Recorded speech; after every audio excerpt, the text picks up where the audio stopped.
am live. I'm reading Prelude to the Landing on Planet Earth. I'm still in chapter 7, entitled Revelations. This is a book about a journey of a trio through the Middle East. It was published in 1977 by STUART HOLROYD, and this journey is guided by a group of extraterrestrials entitled The Management, or the Nine, or the Council.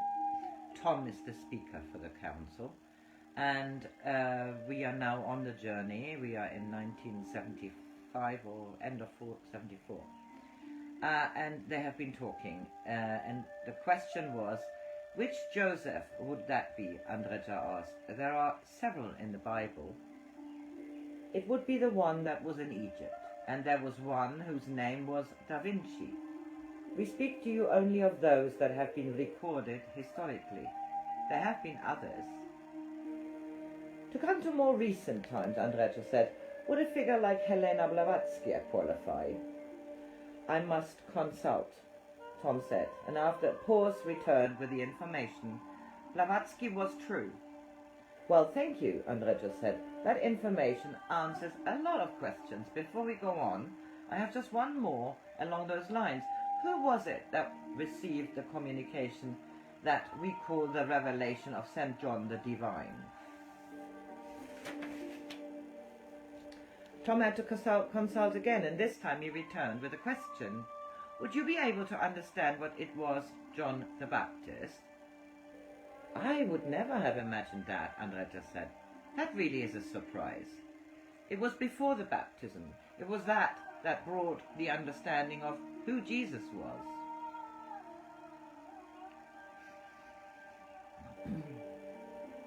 And was Jesus a witness to this revelation? Yes, he was a young boy.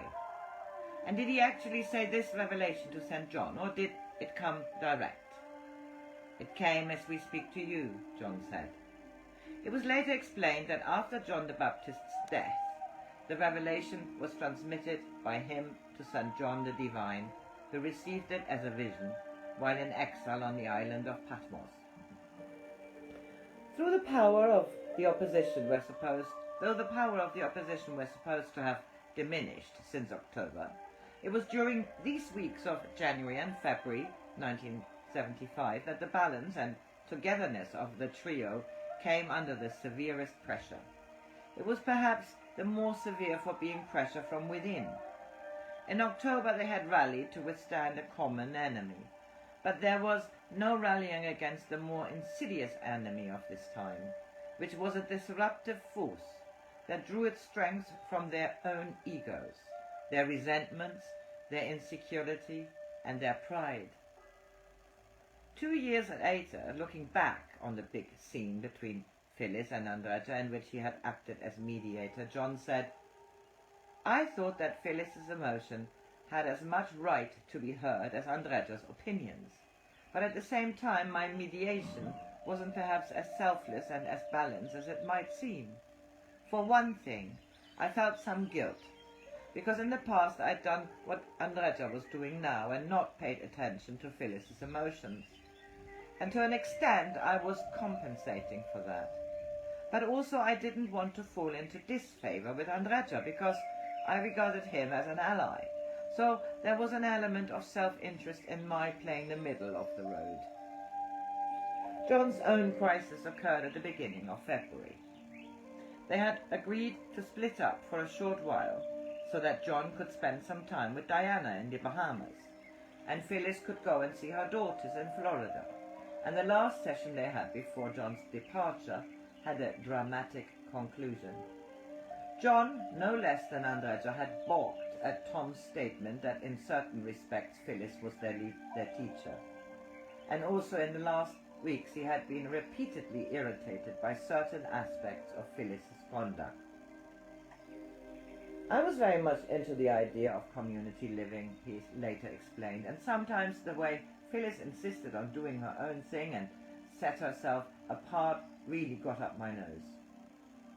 And as if exasperated by observing their interpersonal conflict, Tom said, we cannot impress on the three of you the importance of what we say.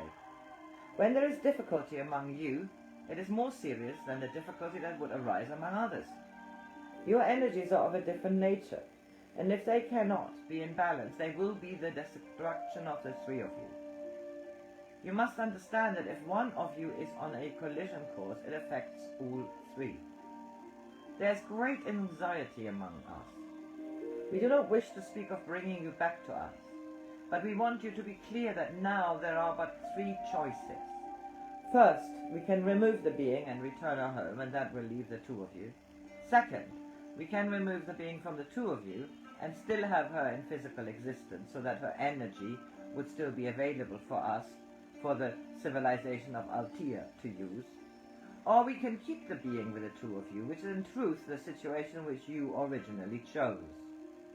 As we have told you, when the three of you are together and in harmony, this creates a perfect unit, which, because of the power that comes through you, can prevent catastrophes.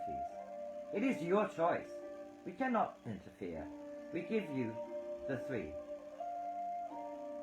Andrija recalled that in an earlier communication, Tom had said that sometimes Phyllis served as a thorn to goad himself and John, and he asked, "Is this a part of your plan?"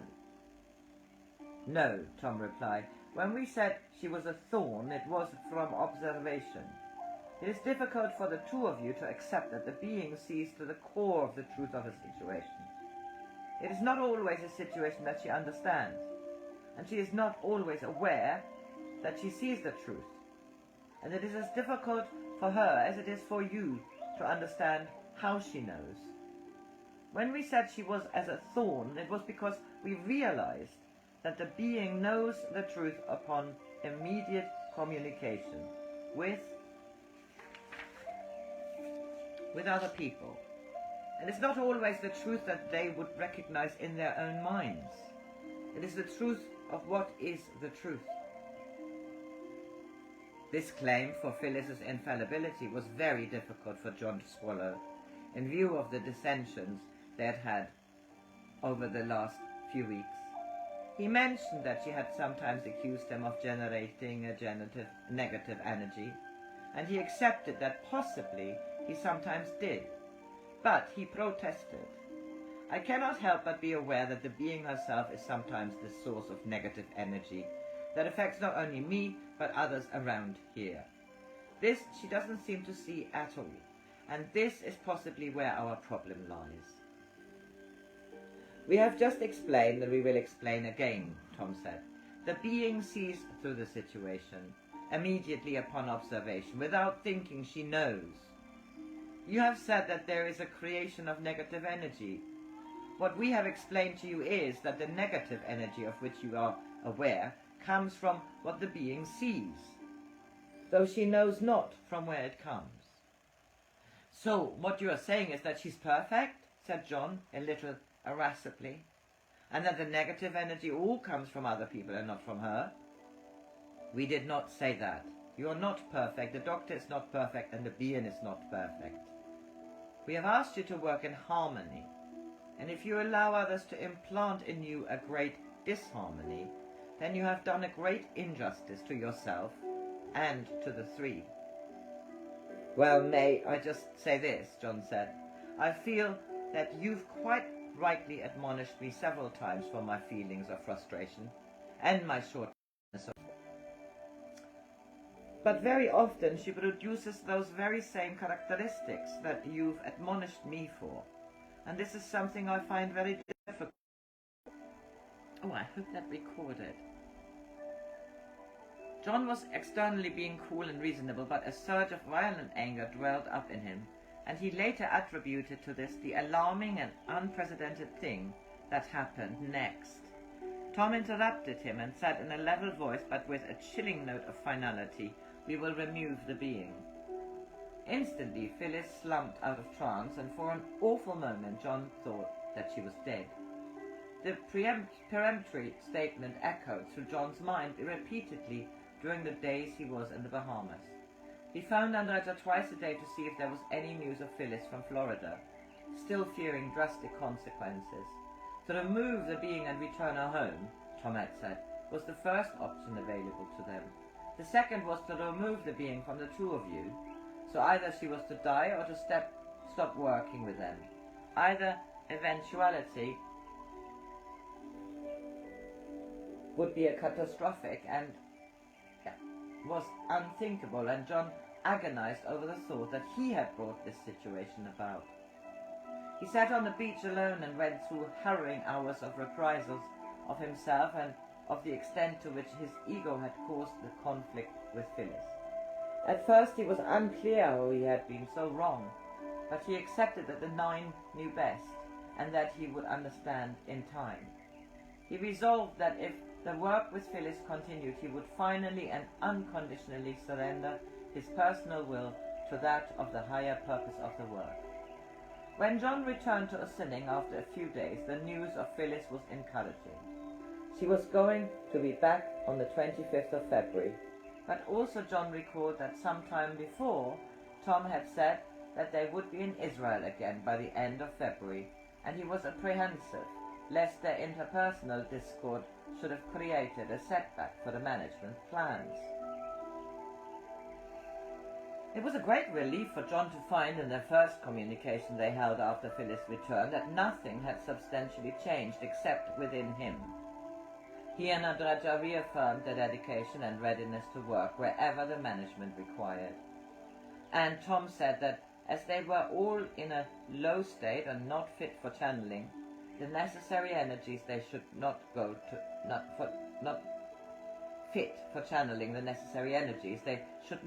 to Israel yet. The situation would hold a little longer, and meanwhile there were many things to be communicated.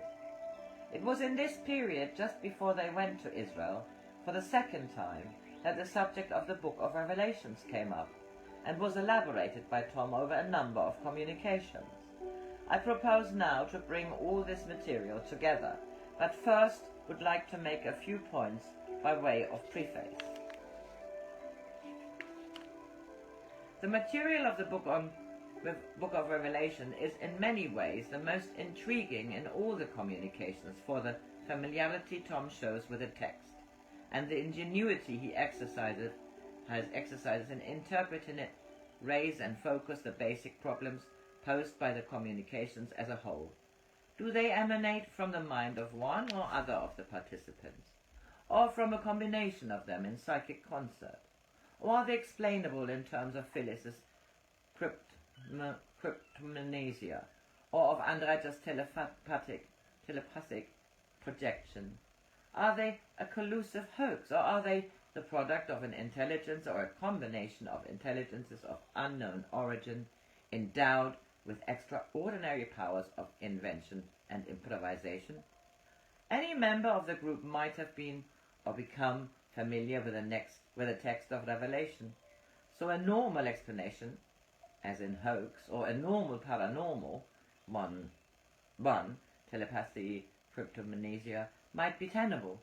But close study of the material raises problems for these explanations, for Tom sometimes explains the symbolism of Revelation in terms consistent with information contained in communications channeled months before the book was first mentioned, which would seem to reduce the choice of explanations to 2: brilliant improvisation or truth. The subject first came up when Tom volunteered the information that the opposition forces had been in control of the planet for at least 1,300 years. Was this foreseen in the book of the Bible that we call a Revelation? Andrija asked. Tom complimented him on his insight and said, "There are messengers who reveal the nature of what is in the cosmos. Those that are of the opposition had until this time period. It did not matter if those upon the planet Earth evolved or did not evolve, but the fact that those that oppose have kept the planet in bondage makes Armageddon more difficult. So we are to understand that we chose to come back to be prepared for the moment when Armageddon started?" "Yes." "There are many obscure passages in Revelation," Andrija said. "Could you clarify one that bothers me? After the 6th trumpet sounds, there is the appearance of the 2 witnesses on earth, and it says that the 2 witnesses would go around in sackcloth for 1,260 days. and then they would be slaughtered by the mob, and their bodies would lie in the street for 3.5 days unattended. Then they would get up and walk away. Is this the scenario? It is not in the sense of a physical experience, Tom said. You understand that the passages of the final book are in symbolical language. Yes, of course, but what is the true interpretation of that symbolism? It is that the witnesses will not be understood. There will be great anger against them, because they reveal what they are to reveal, and those who are knowledgeable and recognize that they have the truth will live in great fear of them. And they will say that those that are coming onto this planet, who you know, are coming to save the planet, are coming to control it. Remember also that the time of what you call the Bible is a different time from your time. When it speaks of the rising, it is simply saying that the recognition then will be given, and that they will come to the witnesses for help and understanding. Is it true that they will first strip them of their dignity, and that is the reason for the terminology? Will this occur before the landing? Andrija asked. It will be after, was the answer. Andrija took a copy of the Bible into the next session they were held, and resumed his questioning. As history is unfolding now, where would you say that we are in the book of Revelation? What chapter and verse are we actively living out right now on the earth and cosmic scene? I will consult, Tom said, and after a brief pause he gave the information. In your chapter 6, and it is in your 5. Chapters 5 and 6, okay, just let me look that up, Andrija said. And when he had found the place, he said, that has to do with the opening of the seals. It is the 3rd, Tom said. Andrija read out the passage about the opening of the 3rd seal, which is verse 5 of chapter 6. So Tom's reference was exact to the chapter and verse, and Andrija had at first misunderstood it, which in the translation he had went as follows. When he broke the 3rd seal, I heard the 3rd creature say, Come, and there, as I looked, was a black horse, and its rider held in his hand a pair of scales, and I heard what sounded like a voice from the midst of the living creatures, which said, A whole day's wage for a quart of flour, a whole day's wage for 3 quarts of barley meal, but spare the olive and the wine. There is an error in part of the translation, but not enough to cause a difficulty, Tom said. As you understand, the planet upon which you are existing must now be brought into balance. The scale is a symbol of balance. If the earth is brought into balance, then the rest need not happen. So it is in truth when it says to spare the olive and the wine. It is important that you understand that the month of your December 1971 was the beginning of the 1st seal. That would be the time when I was with Yuri in Israel, Andrija said. Was the awakening of Yuri the opening of the 1st seal? In a sense, Tom said, and Andrija read out the symbolism of the 1st seal. I saw a white horse, and its rider held a bow.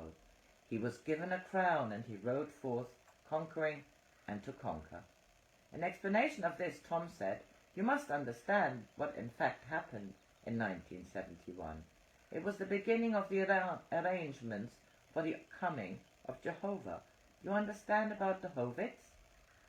Yes, Andrija said. That is beautiful. I'm really grateful to you for giving us these explanations. You must also understand, Tom continued, that in the book of Revelations, each of the seals depends upon the completion or non-completion of the one before.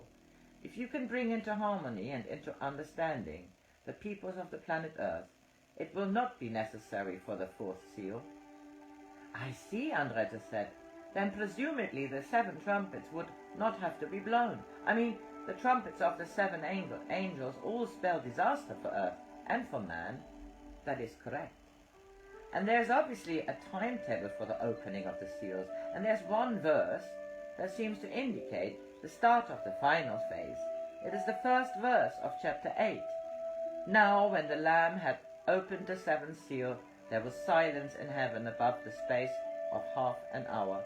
And I saw the 7 angels which stood before God, and to them were given 7 trumpets. The way I understand this now, Andrija continued, is that if we complete the work we are doing before or at the time of the 7th seal, then the first trumpet will not have to sound. Yes, this is what we explained. So it's impossible to overemphasize how important it is that the 3 of us strive for perfection. Yes, but may we say this to you. We do not wish you to berate yourself looking for perfection. There is not perfection upon the physical planet, but the 3 of you together are a perfect thing. You must understand that by the 3 of you just being, we are, and that by the 3 of you being together and being in harmony, all things may be done. We do not ask you to do any particular thing if you are in harmony, because one perfect being can bring it all into balance, and the 3 of you can make one perfect being. So I make a break here because it's a long chapter.